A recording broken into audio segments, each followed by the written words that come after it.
Hey there, everyone. My name's Andrew. Welcome to the Canadian Starships live stream tonight. We've got Ken producing tonight. Say hi, Ken.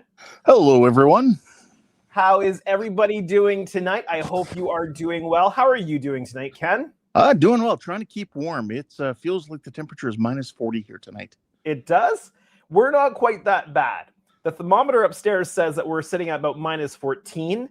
It might actually be a bit colder than that because the thermometer is close to a window, so it might get a little bit of temperature offset there. So I'm wondering what my phone says it's supposed to be here right now. Without the wind chill, it's minus 32 here. And then with the wind chill, minus 40 Celsius. All right, my phone just wanted to schedule an update or something. So it says it's supposed to be minus 21 here right now. Okay.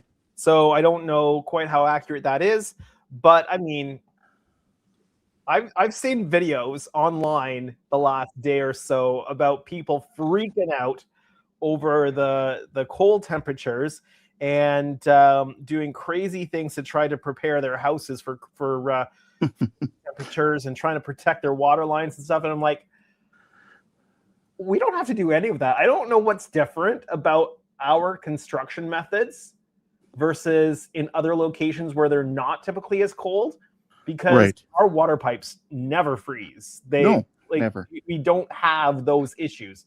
So I'm not sure what is different. Maybe it's because our water pipes run low enough that they go kind of below the frost line or something like that. I don't really know. I mean, the only thing that we have to do water-wise is turn the water off to our outside faucets. And so just inside, we've got a little thing to turn it off, and then I just drain it out. And so there's no active water in the faucet that could freeze because it's on the outside. But Jody's got it pretty sweet when it comes to the heat bill, because he's 8th floor and all the heat just rises to his spots. Apparently he doesn't even have to turn the heat on. Nice. We definitely have the heat on. We definitely have the heat. I've got the space heater out here in the shop. We've got a gas fireplace in our family room, and then we've got our gas furnace that keeps the place nice and toasty warm. So we're good. As long as the power doesn't go out, we're good. And the power typically does not go out, which is great. Well, that's good. We should be in good shape. Let's see who's here tonight. Yeah, that's a good idea. We have Jody. He's here. Trek Mods. Stephen Haynes is here. He says, hi, Andrew. Welcome. Dawn is here. Benjamin. How do I say that? Benjaminium? Yeah. Well, hello to you. Benjanium. Let's see here. Keith is here. Hey, Keith. And Trent is here. So good to see you. Jody says, pipes are usually below the frost line and insulated. Many times at my parents', we would have to thaw out the pipe coming in from the well. Okay. Okay. Yeah. Yeah, we had well water growing up, and we never had an issue like that. Maybe it was just low enough down that we didn't have to worry about it. Yeah, I think that would be it. Trent says it was minus 28 degrees Celsius here last night. I didn't do anything special to the house. Yeah. Well, I believe you're far enough north that maybe the construction methods further north are a little more robust when it comes to the cold weather. There must be something different with building codes the further north you get or something. I don't know. I would assume so, yeah. Sir Fix-A-Lot's here. He says, good evening, Andrew and Ken. Hello, also. Good evening. People. How's it going? And are we caught up with chat? Just that Gordon got here, and he says, hi, guys. Welcome. And that catches us up to that point. All right. I'll just star us at that point so that we know where we're leaving off. So the plan tonight has shifted from what it was originally going to be.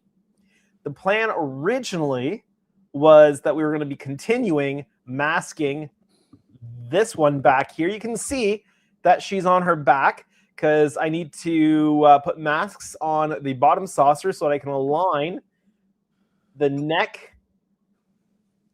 masks so that I can align the upper secondary hull masks. So there's a bit of an order of operations there.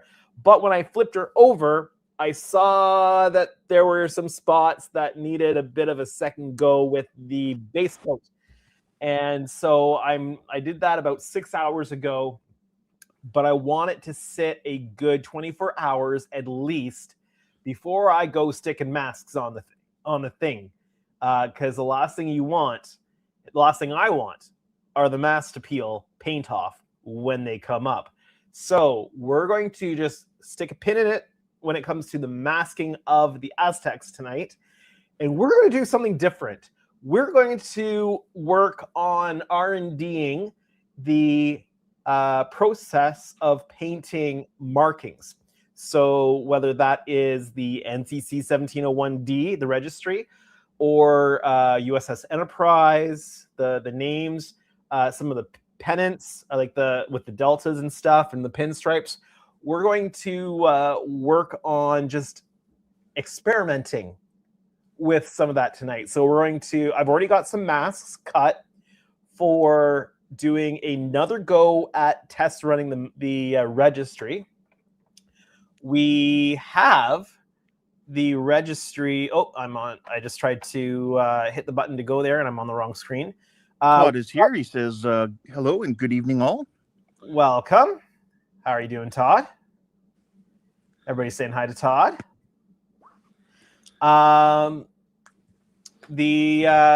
So I did a very, very quick and dirty test, proof of concept, essentially, of painting the registry and doing a paint decal combo on the escape pods. I'll show you guys those in a moment. But I did the registry here super quick, and there are some flaws on it. I don't know if you can get a really good look at it there, but there are some flaws. You can see the ones around the zero. The zero, yeah. Also, you can get a look at those escape pods. So those are 2 paint colors, so 2 paint layers, and then the fine lines, the red line, and the pod hatch numbers are a decal. So it's a bit of a combination of paint and decal to get a really clear, crisp look on that. So the decal, the escape hatch process, I'm really happy with. I'll just have to, when I go to do it, I'll just have to remember how I did it. But you have to go back and watch this. Yeah, well, I'll have to go back to when I did this originally, because it was a while ago. But I want to do another round on the registry, doing it with the proper paints this time, doing it with a bit more of a proper process, and see how that turns out. And then I want to try, because I have artwork. I have the artwork. I'll just pull it up here. I've got artwork for pennants that is from the decals that Helios gave me for markings. Trent says the escape pods look awesome. Thank you. So I've got scanned copies of the decals that Helios sent me. So I'll transfer this into the software and see about making, and I may have already done this, I'll have to look, but we'll make cutting masks for these pennants, and we'll try one of those. Now I do have nice decals from Cosmic Scale Models that Keith printed for me, so I'm not sure that I would need to use to paint. At this point, I'm just curious, at this scale, what's going to be possible to paint, because I'm seriously considering painting the main registry at least, but I'm curious about this other stuff. So we'll see what we can manage to do there. So that's what we're looking at doing tonight. I've got my tea, Earl Grey, hot, and I am ready to go. Jody's been talking to Benjaninium. I'm just going to call you Ben from now on, and asked him if him or her, if they've seen this build before, and then apparently not. And he says, I have not. This is way above my pay grade. This is what it's going to look like when it's done. So this is the other. This is the one that's sitting to the left on the screen on my face cam, Right. all lit up and doing the effects. Sorry, the sound is not on this video right now, but this is what it'll look like after we get all the painting done. Still no registries on this one. Impulse decks aren't in, so there's still some stuff to do. But this is what she's going to look like when she's all painted and lit up and looking nicer. Obviously, you can see that there's no deflector dish in place right now. It's just the open aperture for the light from the LEDs to come through, and you can see the individual LEDs on that strip there. But yeah, this is what she's going to look like more or less when she's done. And this is the 650th scale kit from Helios. Yeah, so you can see the two of them here. This is the one from that video. You can't really tell that she's got all of her Aztecs here because there's a light directly above it blasting on it. This is the one we're currently working on getting Aztec'd up. But as I said, I had to put another coat of base coat in certain areas on the lower saucer today. So I want that to fully cure before I'm putting Aztec masks down. Jody is bragging that he got to see it in person at Wonderfest last year. Mm-hmm. Epic. All right, so without further ado, let's do this. And let's kind of work through this process here. So I've got some masks pre-cut. I've also got the cutting machine on standby on Bluetooth mode across the shop, right here. It's on a cart here. And so we'll be able to print some other things. You're probably not going to be able to see these masks on here at the moment, but trust me, they've been cut. I'm just going to get one of these out, and we'll get started. I'm going to try to remember the process, and I'm going to make a modification for process a little bit too, just to make things a little bit better. So for the people at home, what kind of cutter did you use for the vinyl? I use a Silhouette Cameo 4. They now have the Cameo 5 out, but this is the Cameo 4. And I've just recently been playing more with the Bluetooth feature on it, so I don't have to have it plugged in to the USB on my computer, because it lives across the shop here. And the power, okay, that's going to be fun. What's that? So you know what this is, right? Yeah, I do. This is the broken strong back for the 350 scale Enterprise B. It came broken, so I'm using it as a paint mule. But look, on the top piece, there are, I don't know if you can see, windows. Yep. And there's a very tiny, tiny area to light those windows. We're going to light those windows. And they're going to be part of the independent lighting windows, I think. Because we could do, so one cabin, one cabin, one cabin, one cabin. Sorry, not the project we're working on. I just never saw those windows in there before. All right, so also I have a roll of transfer tape. So I was able to find out what kind of transfer film it is that Wayne has sent along with his masks. Now, the name of it, as far as he's concerned, is Orafol. So that is a Orafol. And it is a, let me pull it up here. Where did my Discord go? I closed my Discord. Of course I closed my Discord. But I have it in my emails. I should have written it down because I knew I was going to need it today.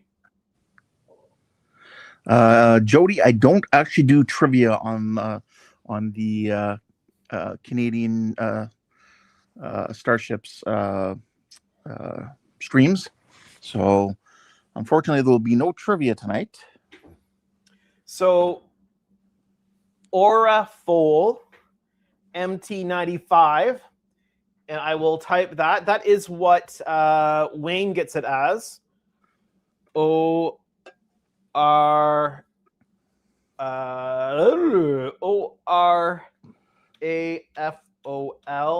MT95 in Europe. Okay. And then I had to do some sleuthing to find out, because it's not called that in North America. Of course, it can't be that simple, right? So not. It is called. Let me get the correct. Yeah, it's not actually showing it here, but it's Aura Tape MT9512 here in North America. So and where did you pick that up? I got that at Sign Design. Sign Design? No, Sign Supply, which is so Sign Supply Canada. It's a Canadian retailer. That's where I get my my vinyl from for cutting, if I don't get it off of Amazon. And it's where I've been able to find, and it's really, really nice transfer film. It's super nice transfer film. And because I've got it on the roll, I don't have to worry about how much I'm using from the stuff that Wayne sent me, because I've got 100 feet of it here to use. Nice. So, Ken's Model Shop is here. He says, "Hey, Andrew. Hey, everyone. Welcome." And we are going to use this tonight. So I'm going to chop a little bit of it off. And I'm going to use my mat here to be my guide. And I'm just going to cut a piece wide enough to do the registry. You can see everything. You can see what I'm doing here, right? Yes, we can. It's on camera? It is. Okay, good. All right. Now this is the first time I'm cutting this stuff off the roll. And it looks like I'm cutting it sticky side. So hopefully this goes okay.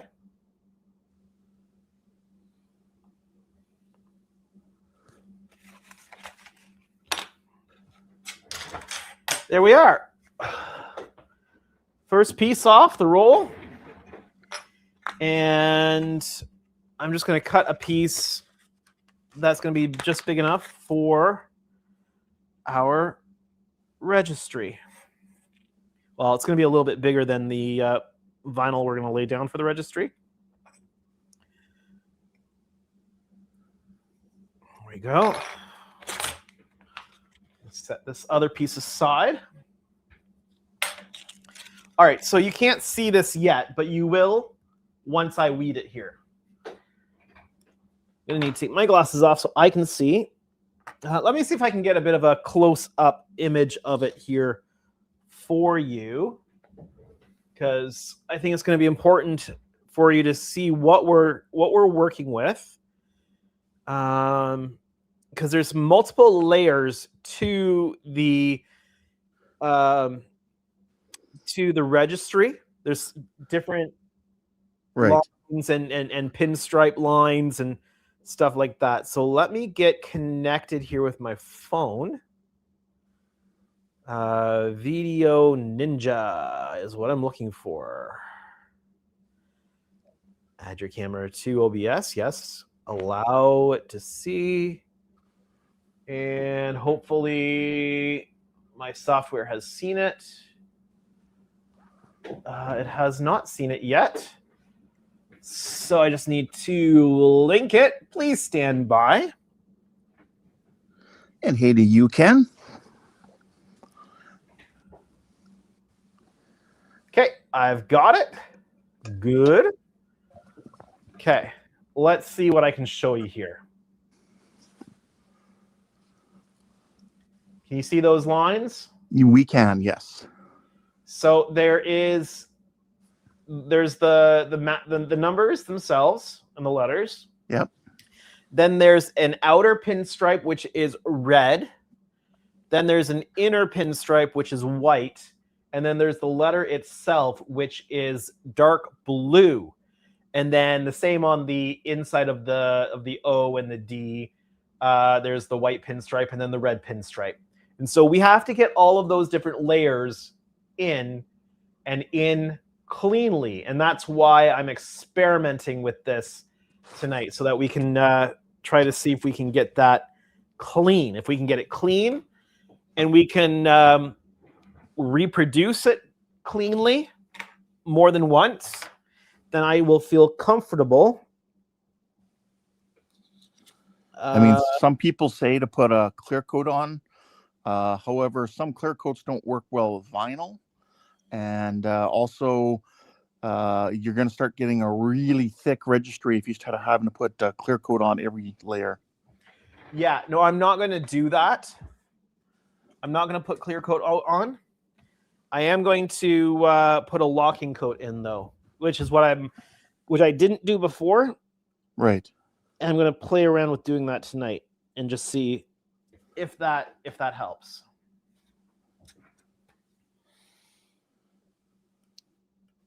As I pull these off, you can kind of see on the paper here the little pinstripes.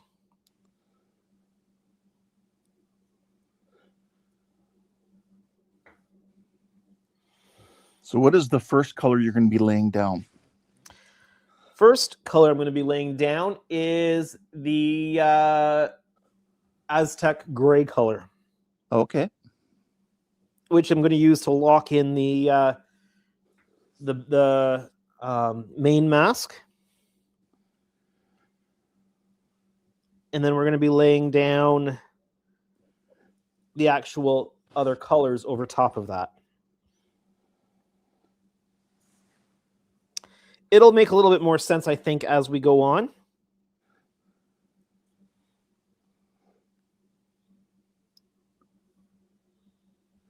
Todd says you don't need to use a SOL. He says you need to use an SOL.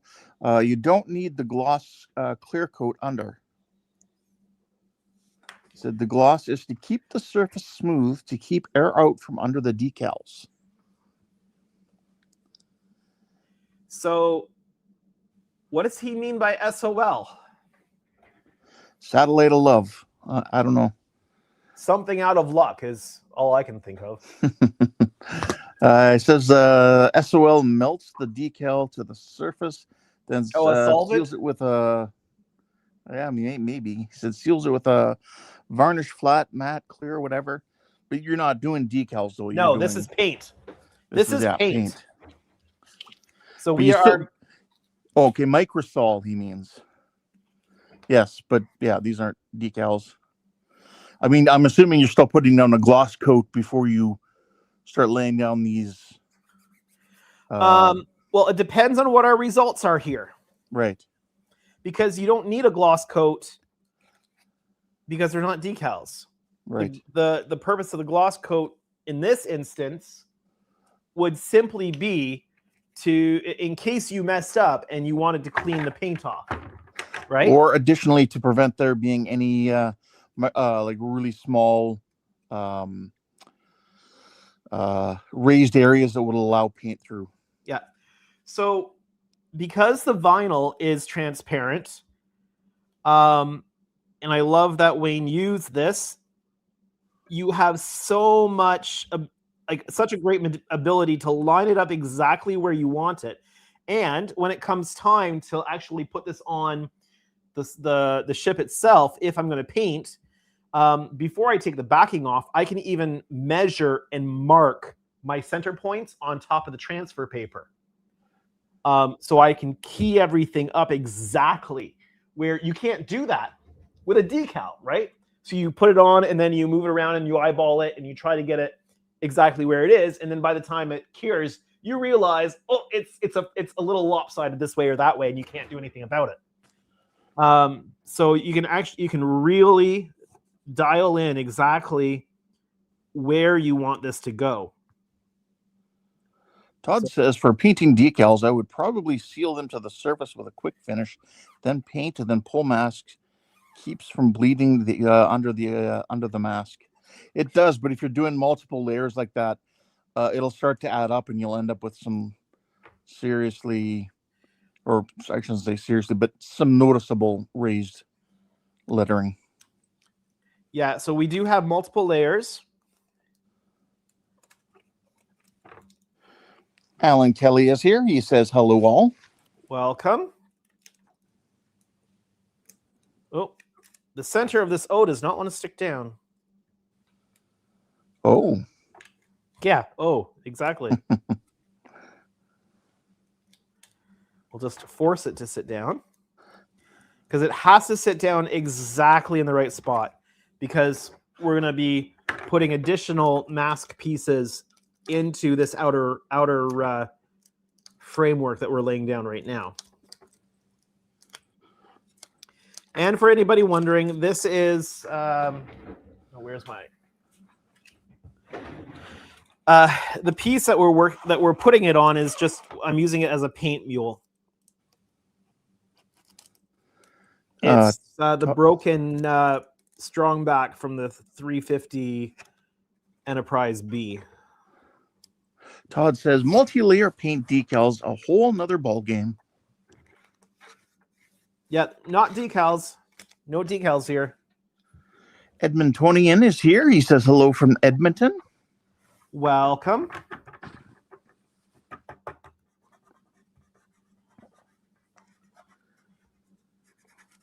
It's probably cold in Edmonton right now. It is here in Winnipeg, so probably the same there. I still have not made it to Edmonton. Never?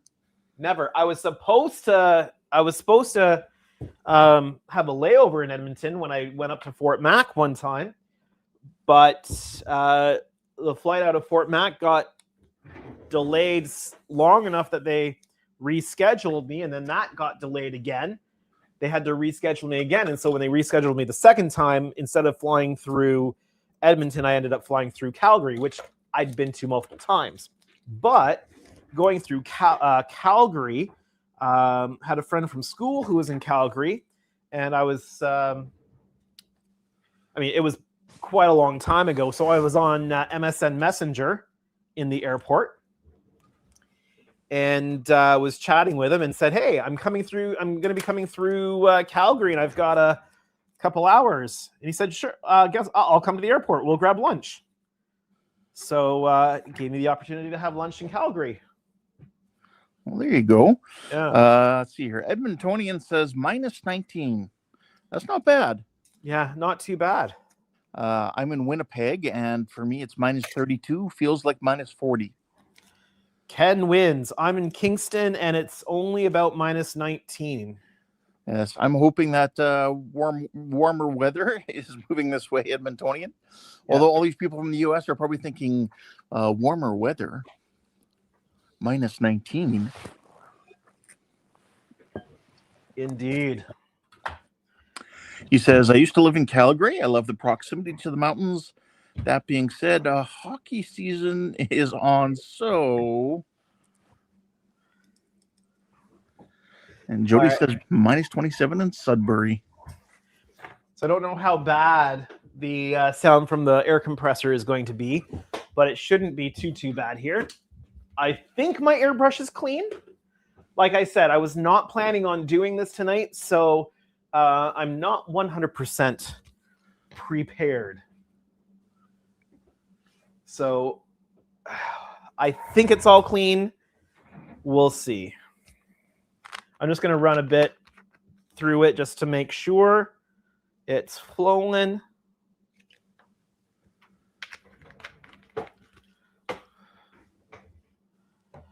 And then we'll get a little bit of paint down.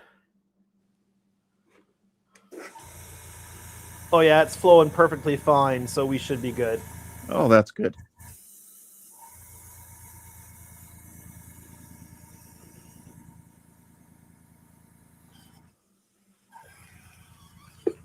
Now, in between paint colors, I'm going to have to go clean the cup, which I can't really do here very well because I need to sink.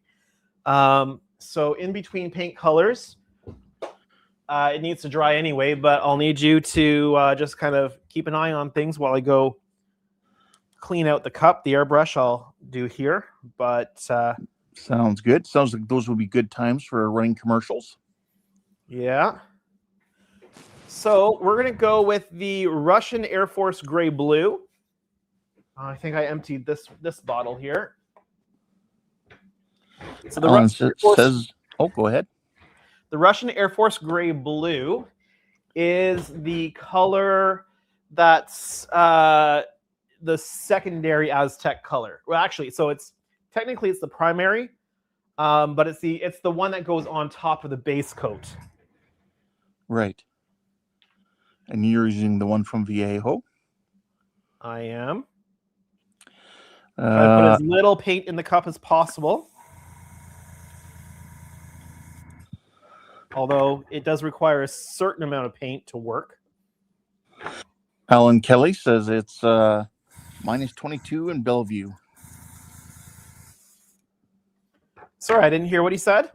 It's minus 22 degrees in Bellevue, Ontario. Oh. And Darth Trent is minus 14 in Minnesota. Or sorry, Michigan, not Minnesota. My dad lives in Minnesota. All right, so I've got, actually, I might have put that on a little bit thicker than I intended to. It just means that it'll take a little bit longer to dry. I might get the heat gun out and force the issue a little bit. But I'm just wanting to check something here. I'm so sorry, Kelly. Yeah, you're right. Bellevue is not Belleville. Belleville completely different. Yeah, Belleville's a little bit different.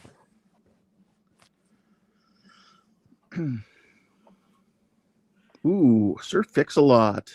21 degrees Celsius here, 53 degrees Fahrenheit. Nice.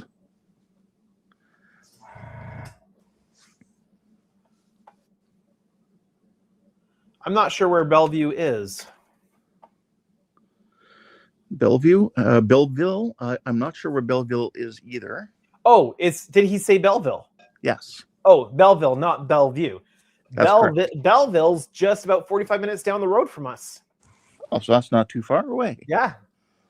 He's probably got more snow than we do. There's a bad stretch on the 401 near Belleville that is typically a problem for driving. So if you're coming from Toronto, you've got Brighton, you've got Trenton, then you've got Belleville, then you've got Deserato, Napanee, Odessa, Kingston. So it's on the way. All right, I'm gonna try to see if I can salvage any of this paint first because I don't want to waste it.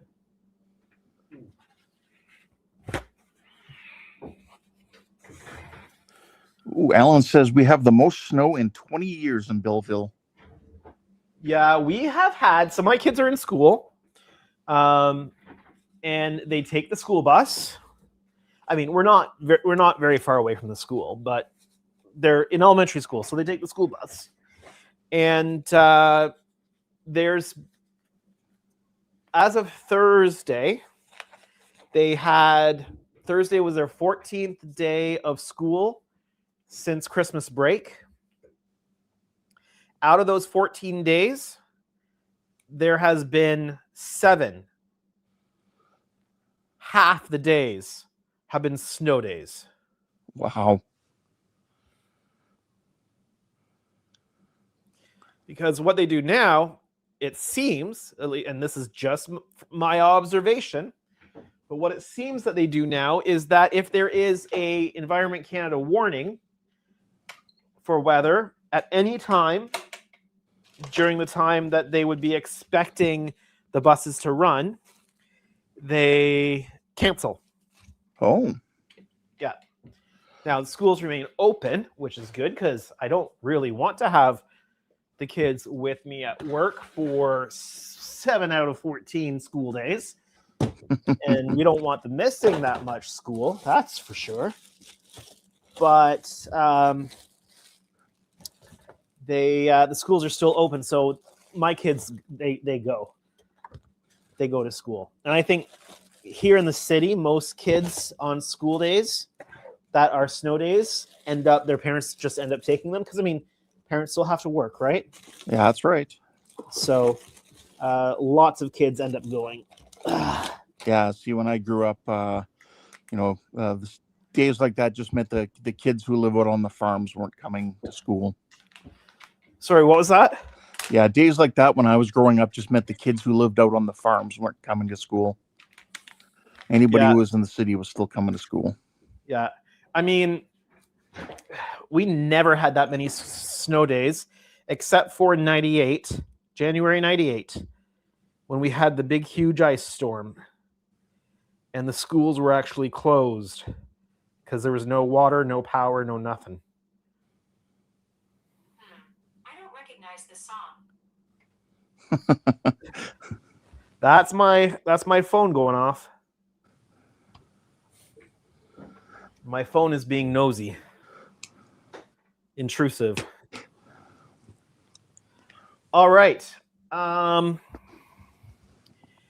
Yeah, we're going to run an ad while I go and clean up the brush here. So, if you're unfamiliar with what we're doing here, when it comes to the ads, to make YouTube happy, we want to run a couple ads during the live stream, but we don't want to do it at any time where it's going to be interrupting anything that I'm doing or, saying anything important.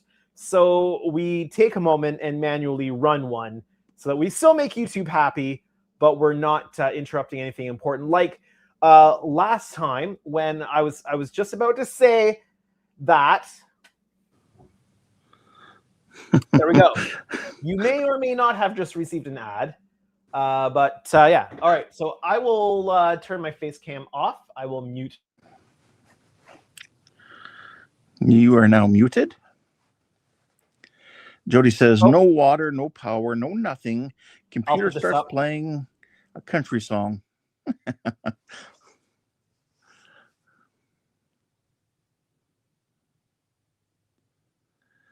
Yes, just with the Aztecing, that ship is a thing of beauty. And of course, with the lighting set he's using, for those of you who are newer, he controls every single individual LED in there can be controlled. You can see the lights going from red to white. He can choose the color of the phasers, so he can make them green as if the ship was taken over by Borg. Just the standard kind of red color. He could make blue phasers if he wanted to. He can change the colors of the warp nacelles. Anything like that can be controlled. And what Andrew was talking about with the Enterprise B ship he's looking at building. There's the green phaser. Yep, there's the green phaser.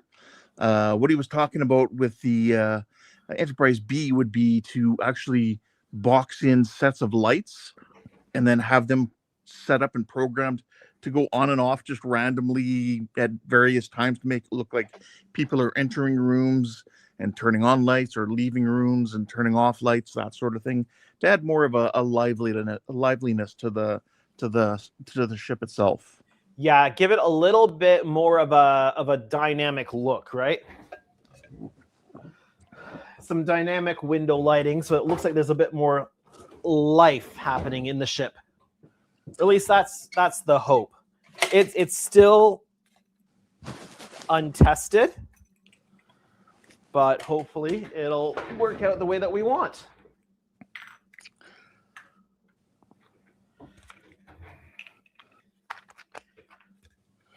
And for anyone who's interested, this is a Helios Models kit. They're kind of a short-run resin, cast or 3D printed ships. Larger scales are offered, and they do offer multiple different ship styles. Typically, you have to get in when they're doing a run. Yes. Unless you're special. It's not something they keep in stock normally. Yeah, they're literally shipped directly from the commercial printer in China.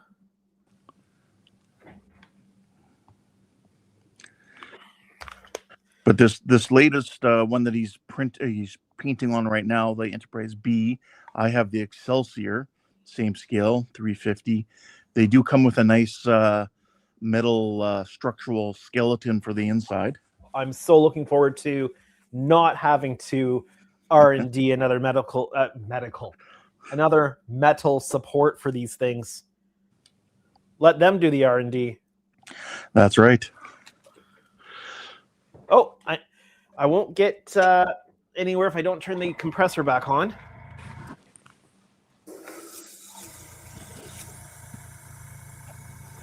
Yeah, we can barely hear that compressor. Okay.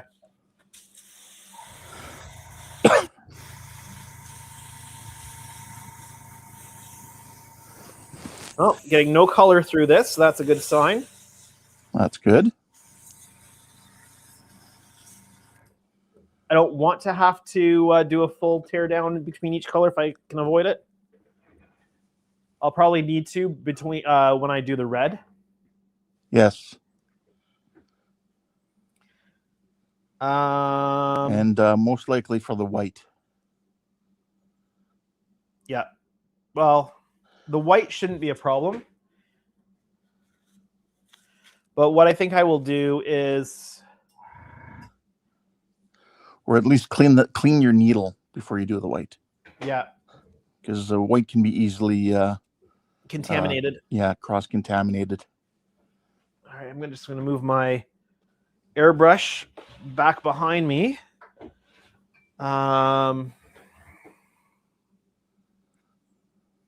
I'm just going to give that a quick blast with the heat gun. Not too much, just to help assist in curing the paint a little bit more before we start sticking vinyl on top of it. Although this is a good vinyl to use because it's not going to be too harsh on the paint.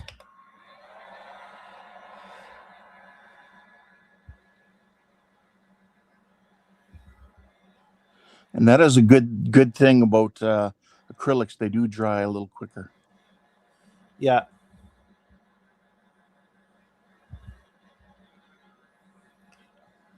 I'm not going to do too much here because I don't want to damage the vinyl.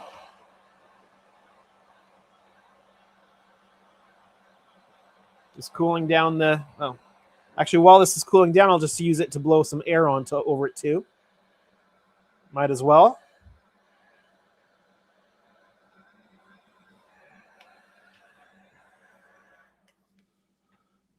Always let your heat guns cool down before you fully turn them off.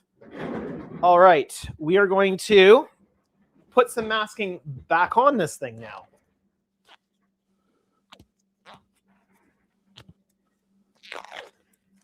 I'm just taking my gloves off in order to do that. And we are still caught up. Oh, no. I was going to say we're caught up with chat, but now we just had Howard jumped in. Hey, Howard, how's it going? He says, "Oh, so you don't need to go to school. Well, there's those stalls that need to be cleared out in the barn. Might as well go get your boots on and get started on it." Yeah, I think Howard's trying to catch up on the video. I think so too. Hi to future Howard once you get caught up to this point in the video. Video? I meant live stream.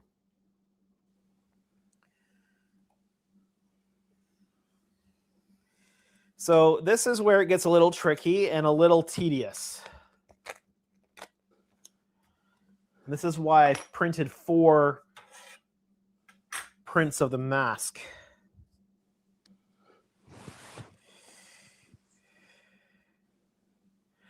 I'm going to pull off or weed just the outside and hope that all those little pinstripey bits stay on the backing.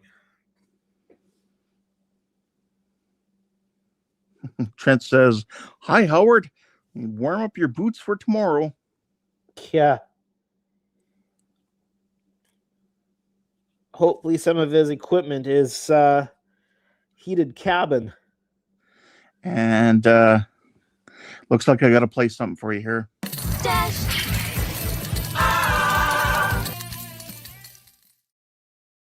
You've been dashed. Thank you, Howard. Very much appreciated. Never necessary, but always very much appreciated. Thank you. He says, "Nope, I'm here. I was washing dishes when you were talking about school. I've been lurking." Lurking is A-okay. All right, so we're just removing just the outside and then the inside of the O and the D, leaving all of the pinstriping and stuff in place. We're going to grab our transfer tape, which is good for multiple uses. Yep. Although I don't have to be too frugal with it because I have 100 feet of it. True, but you don't want to start wasting it though either. Now I've got 99 feet of it. 99 and a bit, I guess.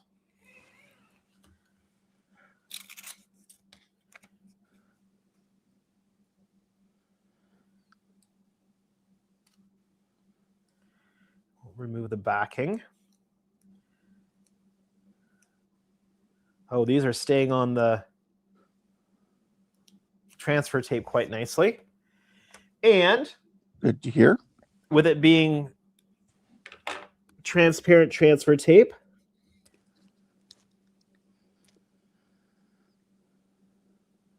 we perfectly line it up.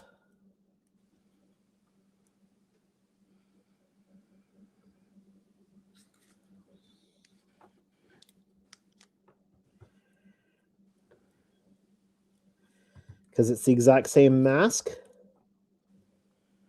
Cut multiple times. Lay that down. I'm just going to use the mask design card to varnish it. Burnish it down? Yeah. Howard says none of it is heated. All open to the wind with anything I need to do.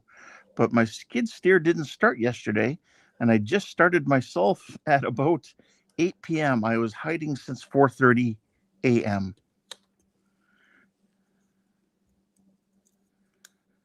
He said, "My body said no, get up.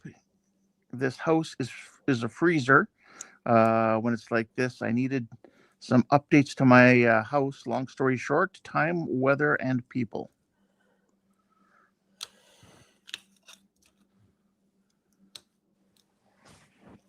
The trickiest part about this is the pinstriping. Well, I could imagine. And this is why I said this is a fiddly bit.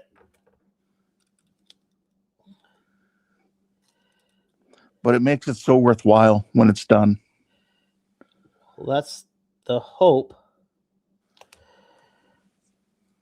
It's all theory at this point.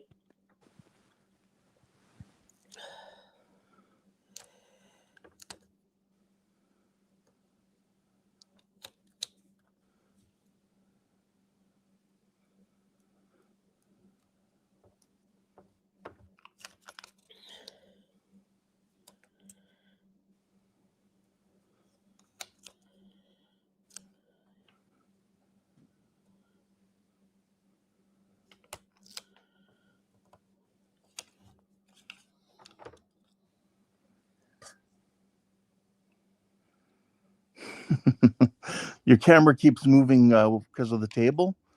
And Howard says, I need some motion sickness tablets on this ship. Well, unfortunately, that's just a service I provide. Howard needs some Dramamine. Or what we have here in Canada, Gravol. Oh, do they not have Gravol there? No, I think that's just strictly Canadian. Or it used to be. I don't know if they do have Gravol there or not.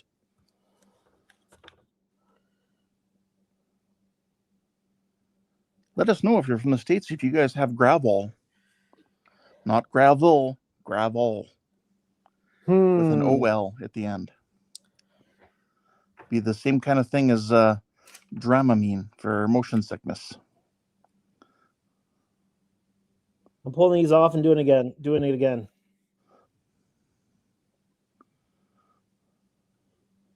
Good news, the paint's not coming off. Well, that's a good sign. So I'm going to have to lay each of these letters down independently, I think. Oh, okay. Because I didn't quite get, like, doing them all at once, I didn't get a good alignment. That's okay. It's been a while since I did this. We're good on the end, because the end was the first one I laid, like the first one in the series. And they really have to be laid down perfectly for this to work, so. And I can print as many as I need. Very true. That is a good thing. Oops. My face camera died. It did. Because I forgot to actually plug it in, so it's been running off battery. I'll have to go turn it back on again.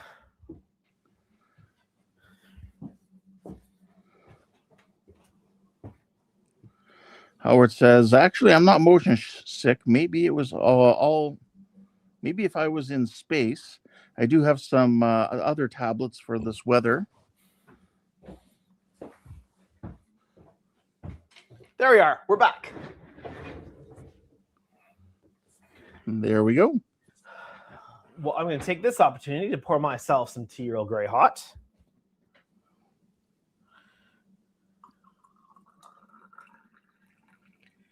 So, Howard, do you have to do a whole lot outside during the wintertime? Are you going to need to be out in the cold much at all? I'm assuming he would have to go out there and feed the cattle or any other livestock he would have. True. There is that. Howard says, oh, you have that issue like me on the streams. Forget to plug in my camera, but last night the weather was acting up on me.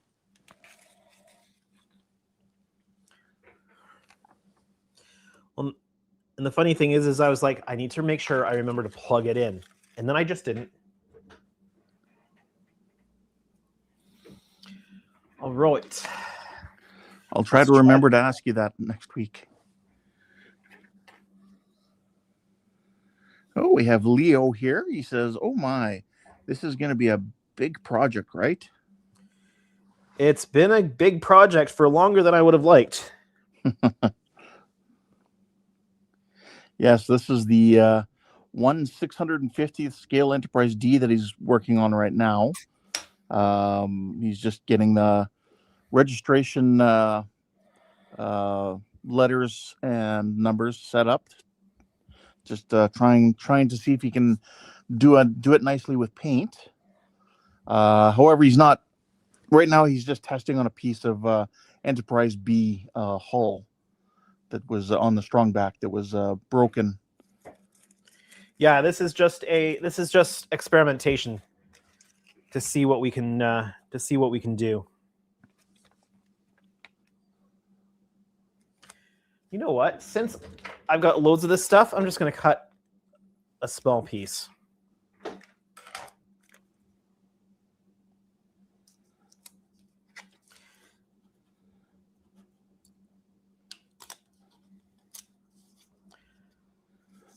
So I've done a proof of concept previously. And now I'm just trying to see if I can do it as cleanly as humanly possible. Because it has to, if I'm going to do it paint, it has to pretty much be perfect or it's a no-go. Right. Yeah, it'll start to stick out like a sore thumb if you have one side that's wider than the other. Howard says, we have cattle, but my friend is feeding them. He has it all done before I get up. So I've been lazy, except when I have to feed them big round bales. So not as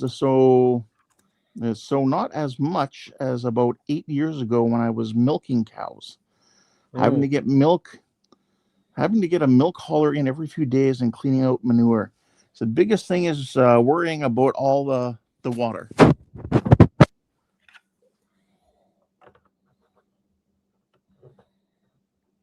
Now down there, can you produce and sell as much milk as you want? Because here our dairy farmers are restricted to a certain quota.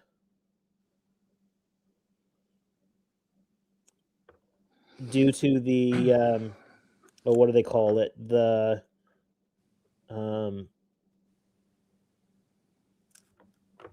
something management. Isn't that the way they had government cheese in the U.S.? Isn't that what? Why they had government cheese in the U.S.? I'm not sure about government cheese. It's not a Canadian thing. It's a U.S. thing. Howard says, yeah, no quota, but we should be. That's what screwed up a lot of farms.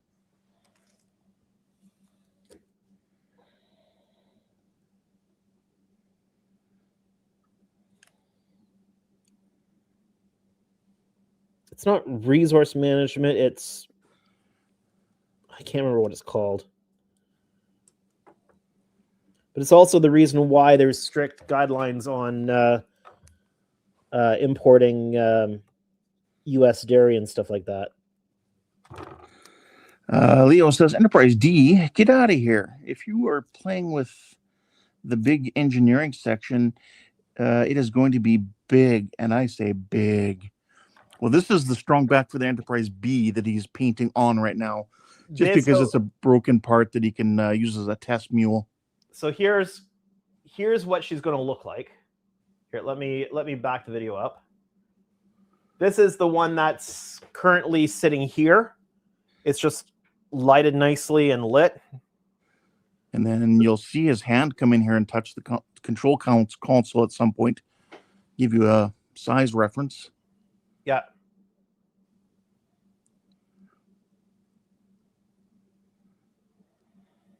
So it's using the inner light system from Scale Electronics. And the nice thing is, so it's going into red alert mode there. Any of the LEDs can be any color you want them to be and can do anything that you want them to do. So we're going to get, it just went to warp. We're going to get Borg invasion phasers here in a moment.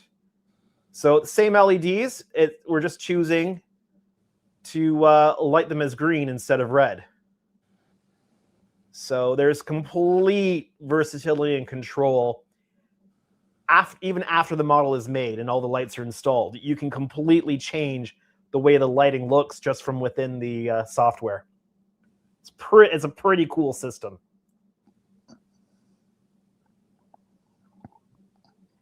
Now, is that just like an iPad that's on?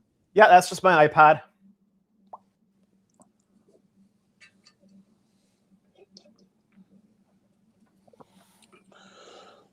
Yeah. So that's what they're going to look like. The currently working on. Oops. So this one is the one from that video. And then this one that's on its back is getting the Aztec treatment at the moment. But I had to put some fresh paint on the lower saucer. So I want it to cure a good day before I put any masks down on that paint. Howard talks about government cheese here. He says, yep, the government was buying milk, making it into cheese and storing it at the time, but not so much lately. And Alan Kelly says, isn't government cheese a term for welfare?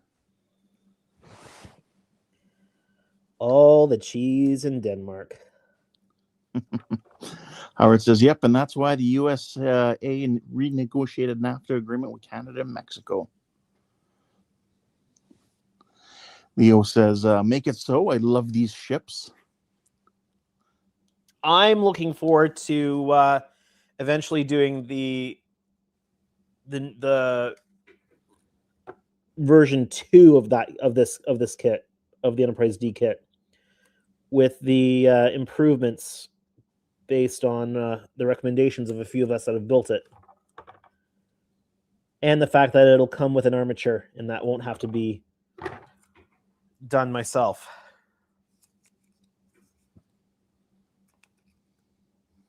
So yeah, this is definitely the way I'm going to have to do this. If I do it on the model, I will have to for putting these pieces in, I'll have to do it one. I guess the 7's coming along for the ride. Howard says, so will these work with a phone or a PC, or will it do its own like demo? Sorry, will the lights work? Yes, instead of using your iPad, could you use a phone? I believe you could probably put the app on your phone, and you can control, you can program everything from your PC.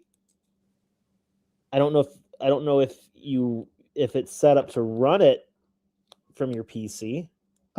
Could you not have the Bluetooth on your PC? Potentially.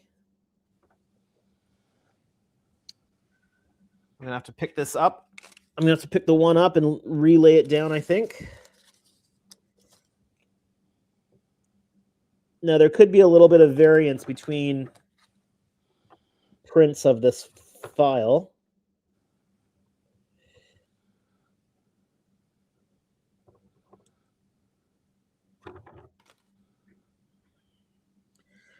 I didn't quite get it to the top, which wouldn't be a problem if I was going to do maybe the pinstripe first, but I think I'm going to do the blue coat first.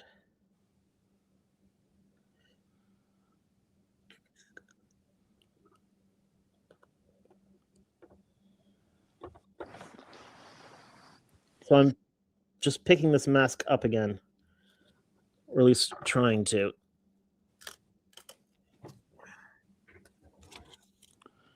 Was it successful? Mostly. Nope. No? Well, like you said, you have spares. Yeah. In fact, I'm going to, because I'm going through more of these than I anticipated, I'm just going to run another print of it. Jody says it's just cooler on the tablet because you have a touch screen LCARS. Yeah, it's quite cool doing it on the tablet, that's for sure.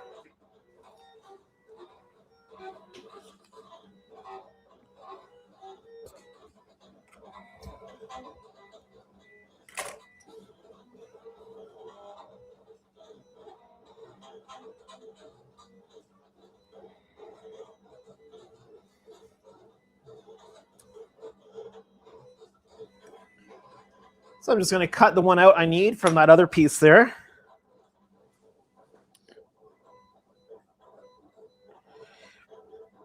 We might not even get to pennants tonight because this might just take all live stream.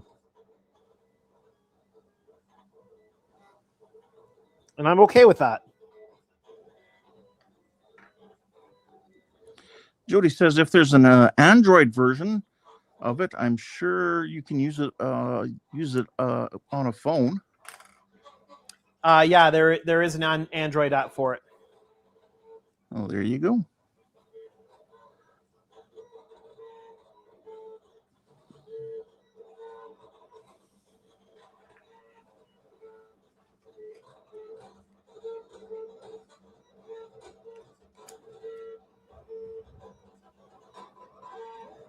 I mean, it's not the most inexpensive system to use, so like I wouldn't use it on a quick build, quick light project.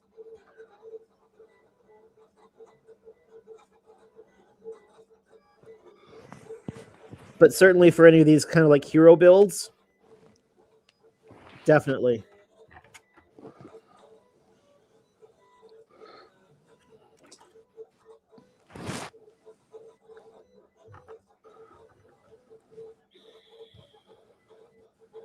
There we go. That's better.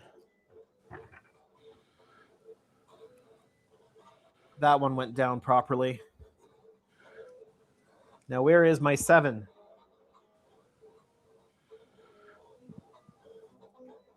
It was the transfer tape was cut. Was stuck to my elbow.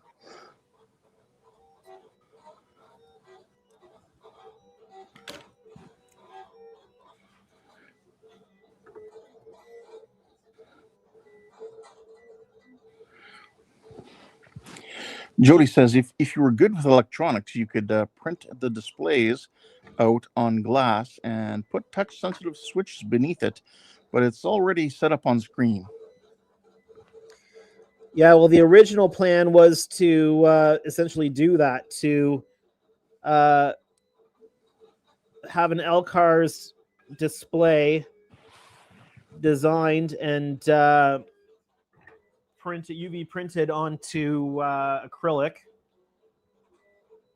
and put touch sensors around each of the buttons you would use, and build that into the stand. But that's kind of obsolete with the inner lighting system.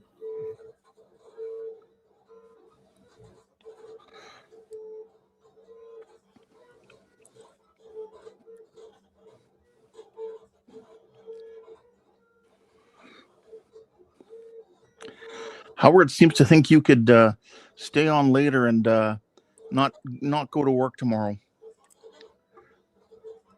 and people would understand. Sorry, Howard thinks what? Burn the midnight oil. Your patrons at church will understand if you were paying. And he means praying.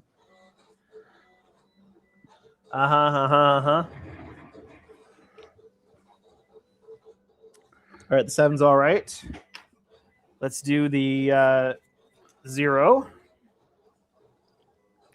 Trent says it would be cool to turn a tablet into a tricorder-like device. I'm sure there's probably some apps that will give you some tricorder skins or something like that.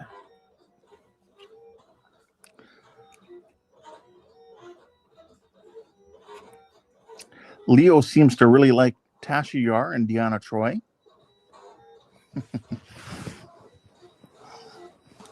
I just accidentally somehow damaged the 1 beside the 0. So I'll have to pull that off the other one there. And we've got 4 more just cut up now.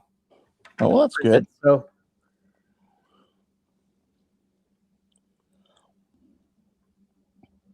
oh, Jody says, I think I'm going to do another stream after Andrew tonight.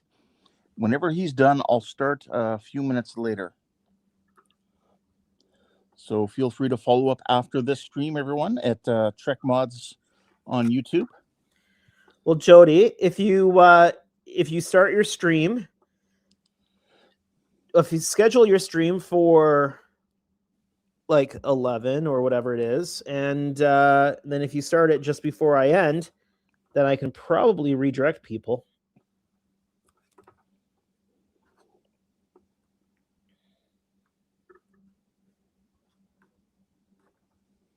I mean, then I'm committing to ending at 11.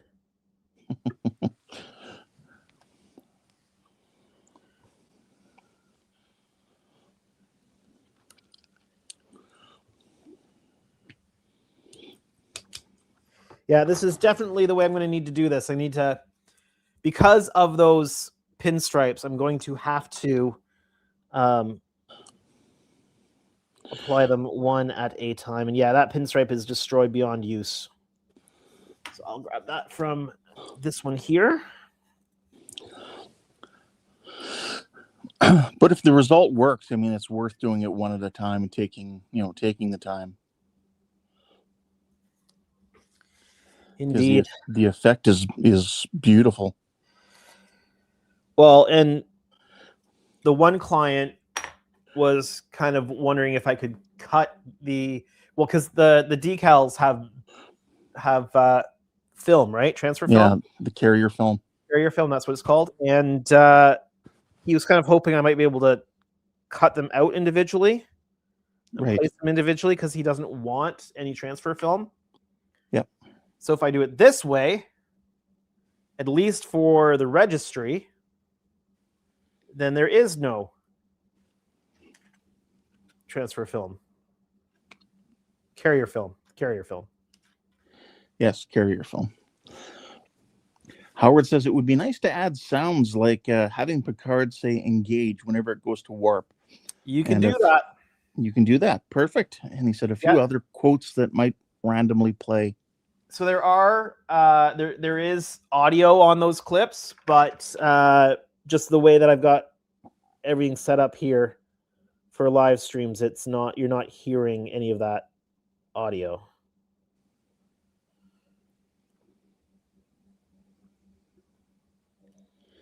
Jody says, just in case you go longer, I'll just wait. I'm watching and drawing, he says. Okay.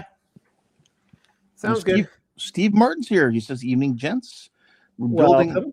He says, rebuilding a kit I blew out by grabbing the wrong power supply. Ooh, he said, Cardinal model building sin. Sounds like what my client did with the Enterprise E. Yeah, never a good thing.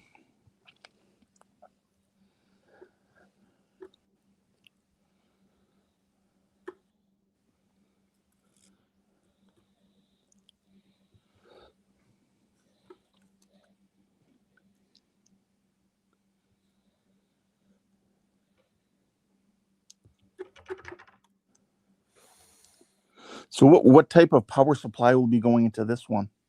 Just 5 volts USB. See, that's perfect then. It's hard to mess that up. Yes. Well, and that's default what you're going to be using anyway with the addressable LEDs. So same if you're using an Arduino, you'd be using 5 volt USB.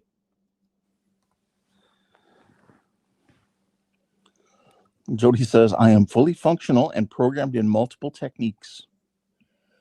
Oh. And he said, but it's the Enterprise saying it.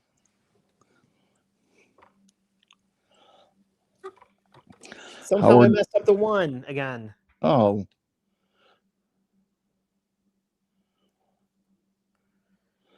Howard says, Steve, you've been listening to Buck too much with his 24 volt input.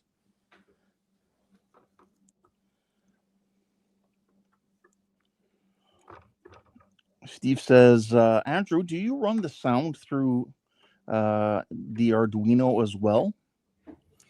So it's not an Arduino. It's actually a Raspberry Pi. And yeah, the sound runs through. So it's part of the software in the Raspberry Pi, and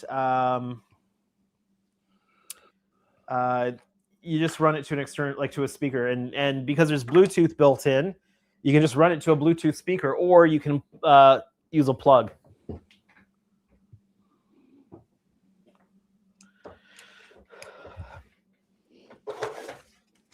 So I'm already having to make use of the next bit of masks. So I'm just going to move this for a moment. Steve says 24 volts. Oh my.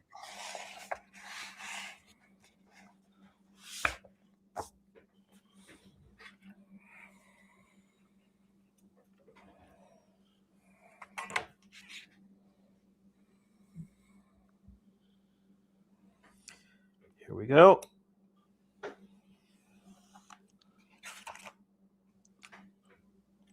apparently I didn't cut it enough. Put this back on the cutter for next time. Load it in.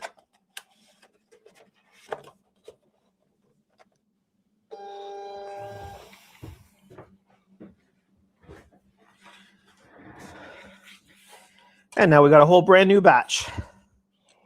Right on. It's always a little bit hard seeing where the cuts are on the vinyl.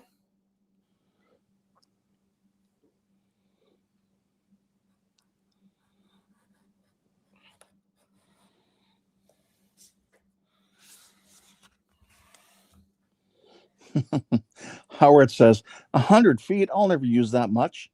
2 weeks later, well, I guess I better order another roll. Yeah.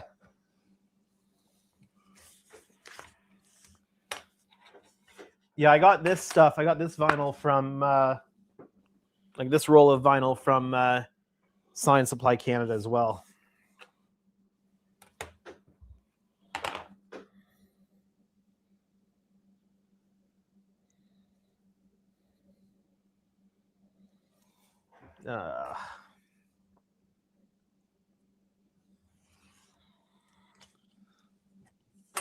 It's a great vinyl to use for this type of stuff.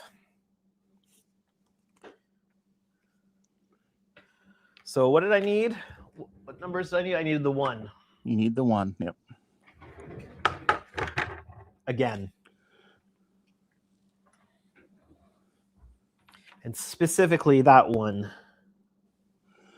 Oh, and Steve says it's his birthday tonight. Happy birthday, Steve. Happy birthday to you. Bonne fête à toi.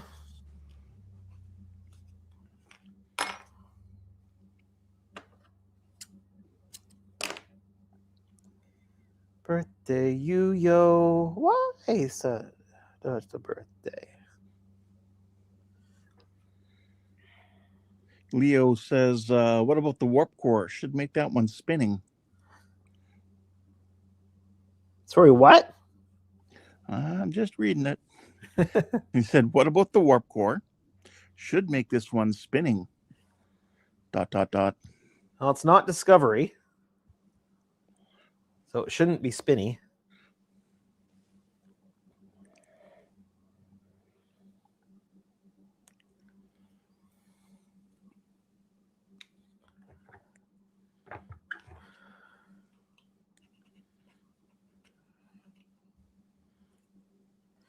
So I'm not really sure what he means.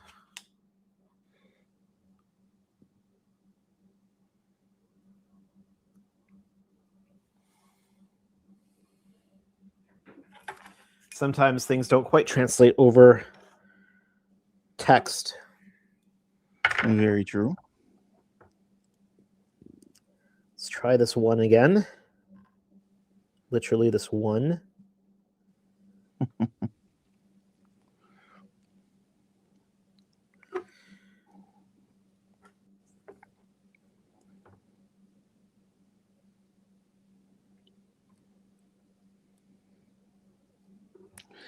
And people are wishing Steve a happy birthday.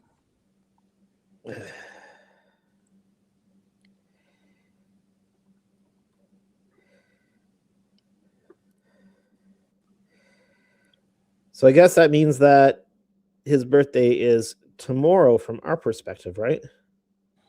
No, Steve's in the US. Oh, okay. So it's today from our perspective. I do believe you're in the United States, Steve. Am I correct? You certainly sound like it when I've seen you on streams.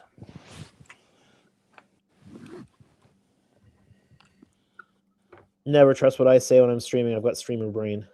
Then again, he could be an American in Australia, for all I know. Oh, Howard says Steve's in Michigan, as I recall. Got it.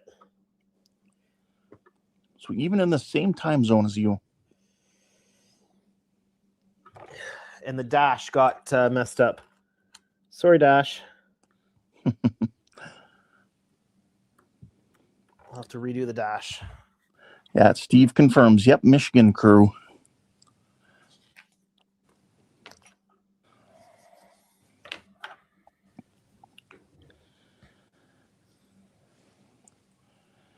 Yeah, we're definitely not getting to any of the other markings tonight. Taking a little longer than you'd hoped. I don't even know if we'll get this done tonight. Leo says, just want to see this nice lady in flight.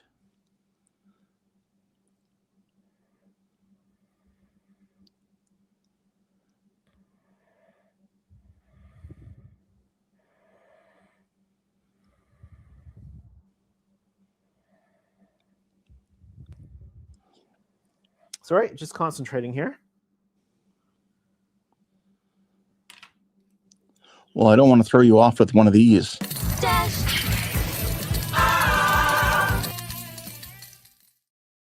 I said I had to redo the dash on the model, not the dash had to redash. But he says, fix me. Thank you, Howard.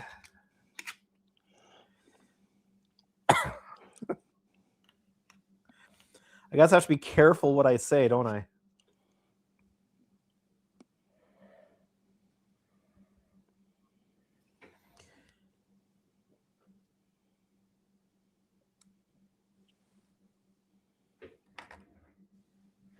All right. Now let's try to get the dash on without disturbing the one. The few or the one. And for those of you new to this stream, Howard DeForest Hobbies is also known as Dash Riptide, or Dash for short. So that's what the inside joke is here that you're missing. There we go. The dash is back in.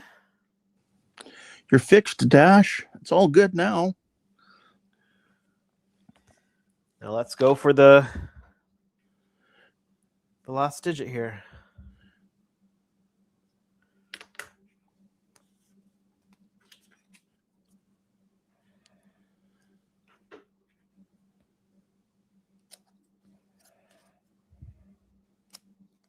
And this proof of concept will work well for doing this as well on the Enterprise B.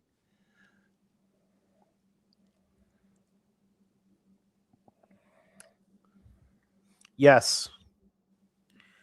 Because the Enterprise B will have nice large letters as well. Just looking at the size on that strong back, I'd say almost the same scale size. Or pretty close to it anyway.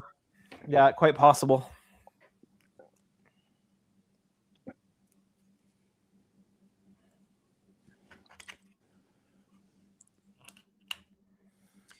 Now, getting this D exactly right was a bit of a challenge because the font you typically use to create this doesn't have the serifs on the D.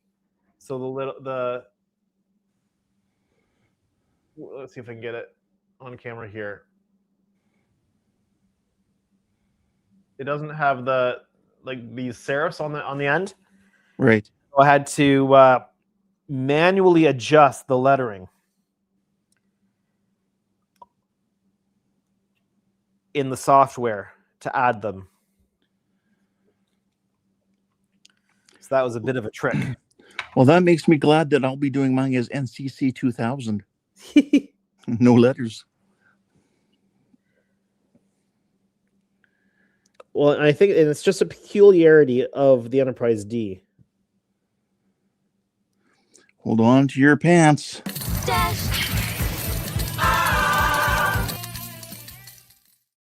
Thank you, Dash. Again. Wow.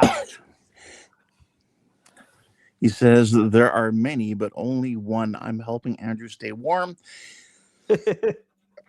Pardon me. He says, I'm not drinking enough tea Earl Grey hot.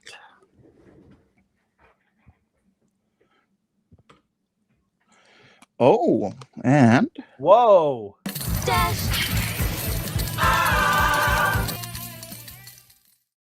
That's Leo here Hey! with 200. I believe is that the Cronin? DKK. I'm not sure what that is. Yeah, I believe that's the Denmark Kroner or something like that. I believe. I'm curious. He says, "Get that big thing out into space. Picard and Riker are lovely. Regards from Denmark, Alex." Well, thank you. So that's about 43.39 Canadian. Wow. Thank you. Nice. Steve says, "I understand Dash is the neighborhood philanthropist, and when he dashes, he's usually destroying a thoughtful gift." Mm-hmm. All right. As long as this stays on when I pull the transfer film here, we're in business. And the only reason why this is troublesome is because of those teeny tiny pinstripes. There we go. Hooray. Now we pull some of it off. And what we're going to do is I'm going to take some of this scrap that we had to cut off. I'm going to actually remove the vinyl. So I've got some backing paper here because we're going to reuse these pieces I'm going to pull off. One of the reasons why I want to pull the do the blue first is simply because I can pull these pieces and these pieces should go back on if I can pull them properly. Okay. Jody says, "Whoa, Leo, nice one." Steve says, "That's awesome." And Leo says, "Thank you, Trek Mods."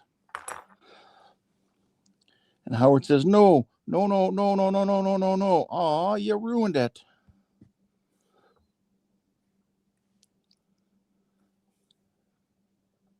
Sorry, who ruined what? I don't know. I think he means Leo, maybe? I don't know. To the civilization's architecture, the term refers to formerly intact structures that have fallen into a state of partial or total disrepair over time due to a variety of Oh, he says the mask. lack of maintenance. Stupid Siri.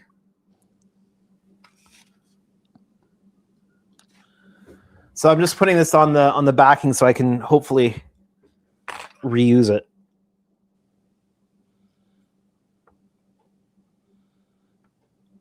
So this process is certainly not for anyone who suffers from gitterdonitis.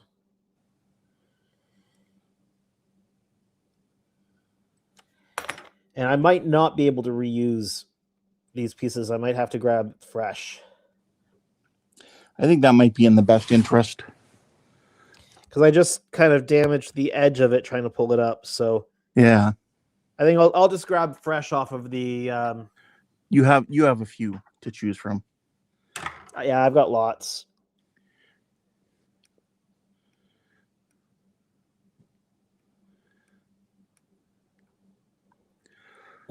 Howard laughs and then said, "She heard you."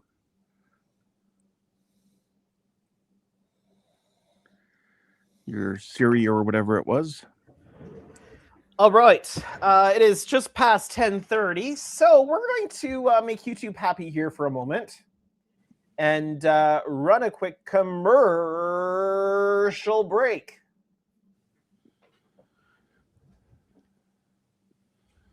Are you feeling sad, lonely? Side effects may include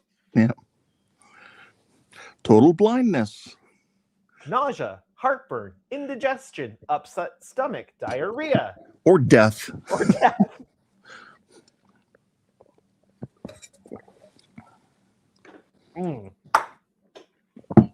While the ad's playing, I'm going to refill my tea Earl Grey hot. Now, some of you may not be getting commercials, but some of you may. Anybody who's got YouTube Premium will not be receiving any ads. Or you may not be receiving any ads just because YouTube has blessed you. I don't know.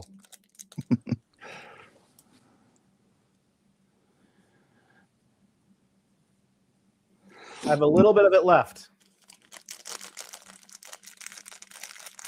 Howard says, you mean Alec? He says Alec equals get her doneness or get her done-itis.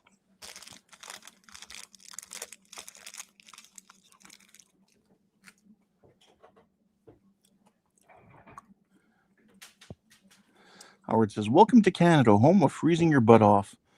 We're sorry, but please enjoy our country. Thanks. All right, I'm sure any ads are done by now. So yes, but I have something else for you. What's that?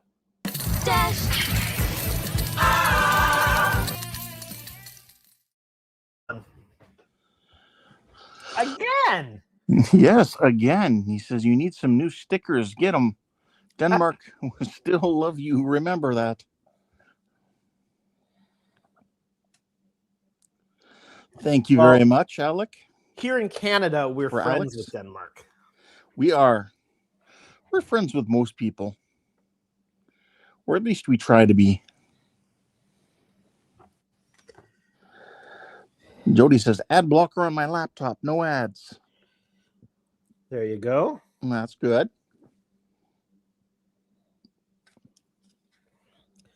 Well, they keep trying to find ways around ad blockers. True.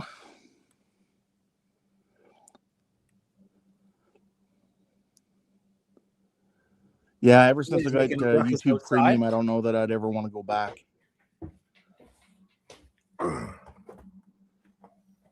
Oh, it's just the neighbors making a ruckus outside, driving in and out of their driveway. That it's really loud when anybody drives in and out of their driveways right now because it's all super hard frozen snow.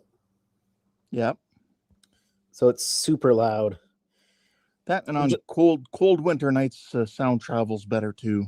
Yeah, so it's just the neighbors pulling into their driveway, but it sounds like the plow going by, right? Yeah. We don't want the plow going by right now. And blocking off the end of your driveway? Well, because it'd be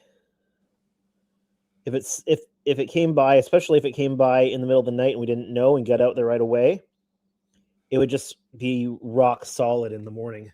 Yep. Yeah, I'm not salvaging these.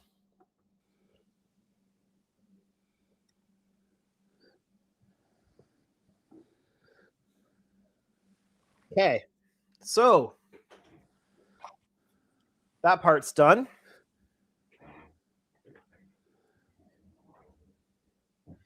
So what we're going to do is, I think it was like a dark sea blue or something. That effect. Was it a gray? Was it this gray blue?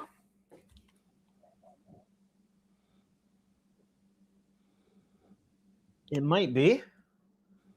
Well, we'll use it anyway. It doesn't have to be the exact color right now. Let's see here. Leo says, Canada, fine, love you. We have some similar issues, so hugs to you. Yeah. And Jody, also being from Canada, which is Trek Mods, he says, hugs Alex.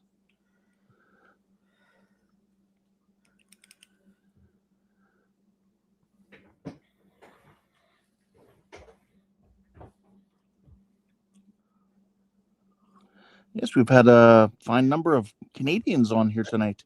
Yeah. We had so the governor term's been thrown around again.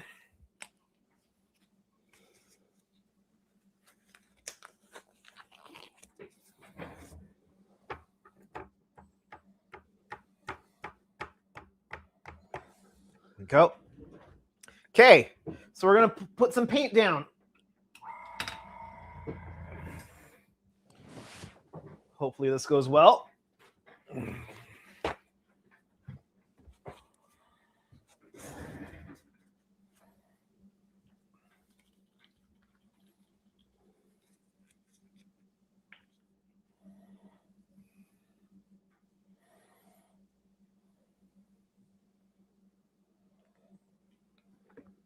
And I appreciate that, Howard. Howard says, well, not all Americans are in agreement with the person we voted for at times, but we'll keep them here for you. You just keep them there. It'll all be good. Well, Canadians are not in favor with the people they vote for all the time either. We get it. Yep. I'm sure that is the same with most countries.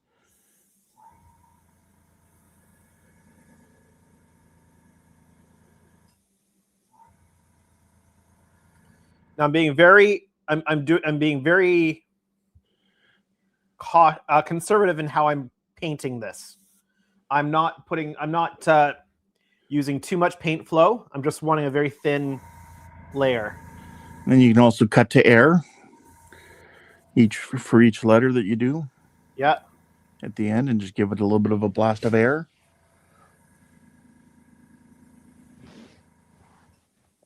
Well, because I can control the air to paint ratio with the trigger, right? Right, yep.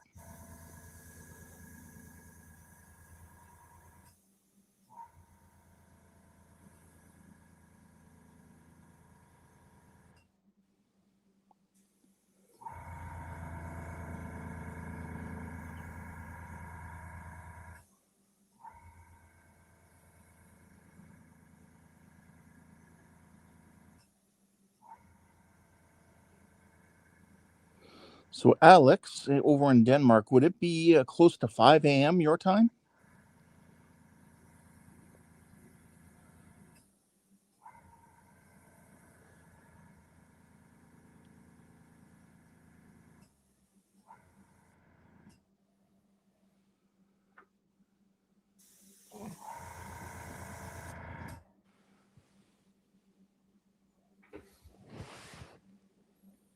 Just checking for coverage. I think we're pretty good. I don't want too much coverage. And you don't want to miss a spot.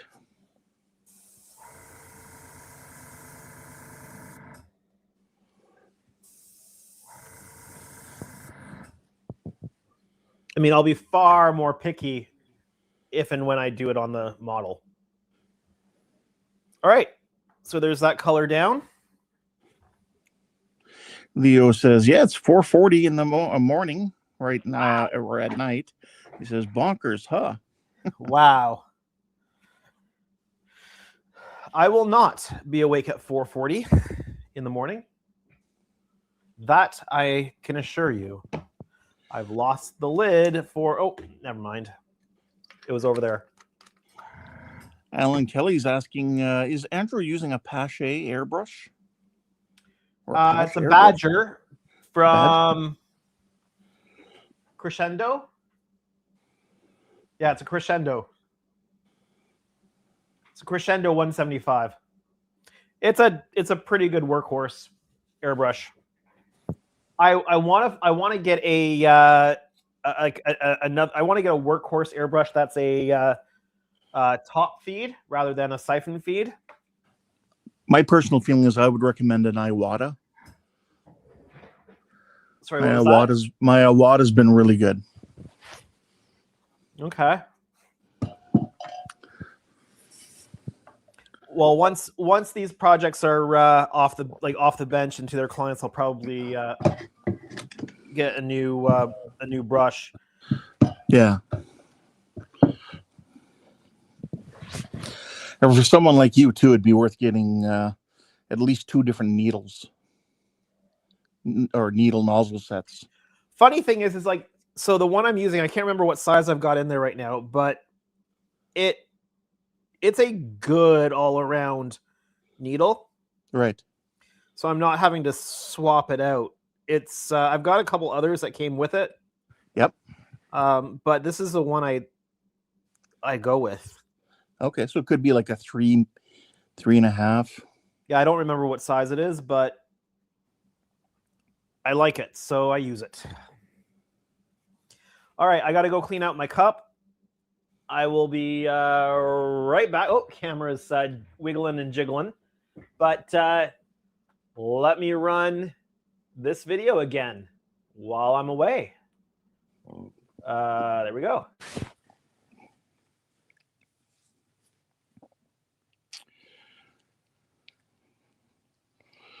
Leo says we should have gone with the JAS 39 Gripen instead of the F-35. He says, I know, NATO, but... Yeah, Canada's... we're kind of back and forth on that issue. I like the Gripen. I used to be in the Canadian Armed Forces as well. I was in the artillery. So I don't know much about planes, but I do think the Gripen looks really nice. But then again, I also think the F-35 looks nice too.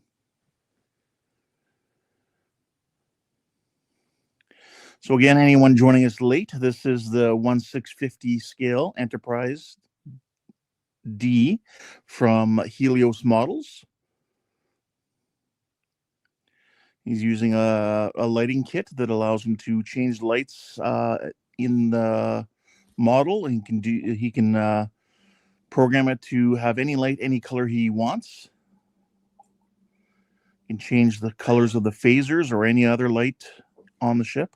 It's the inner light system from scaleelectronics.com. Not sponsored. All right. I am back. So, Jody, if you're still here, I'm probably going to go a little overtime because this is taking a little bit longer than I had planned. I hope that's okay for you. I don't want to keep you too late before you get streaming, though. Oh, until you get streaming again, I should say. I'm probably, because I just did a dark color, I'm going to tear this apart and give it a good clean out.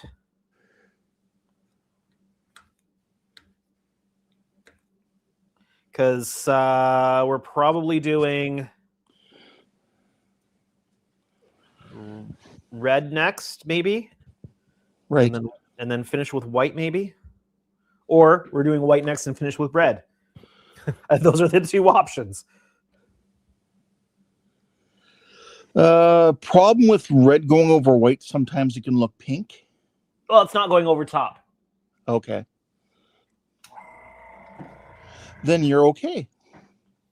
It's going over top of the Aztec color. Okay, yeah. Yeah, because usually if you're painting red over white, generally you want to put a gray color down first. Yeah, well, it's essentially it's going over top of a blue gray. So yeah, so we should be okay. Yeah.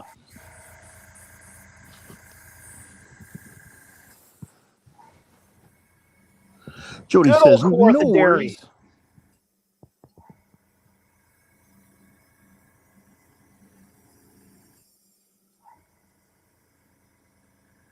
And Keith is going to bed. He says night all. Who's going to bed? Keith.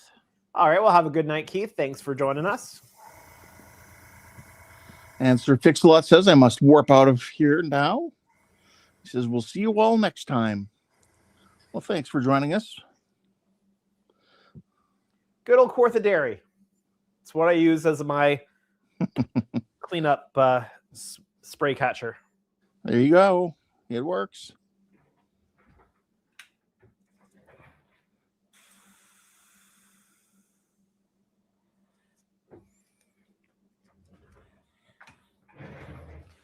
All right, let's break this down quickly and get her cleaned out.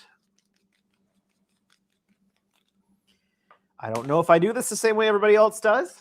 I do it my way. My way usually works, although this is really tight tonight.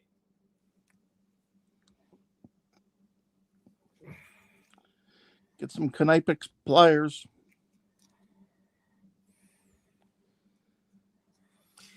Yeah, I don't know why it's...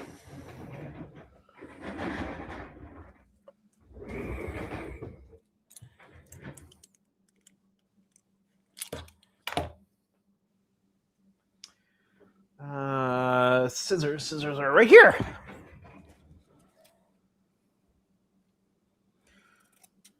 Yeah, I would agree, Leo. What you're saying there about the Gripen. What's that? He's talking about the Gripen fighter jet.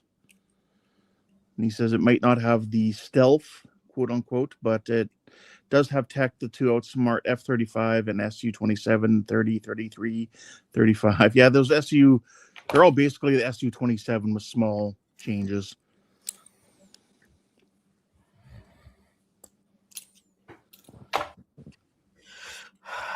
It's only been recently that this has been sticking on me.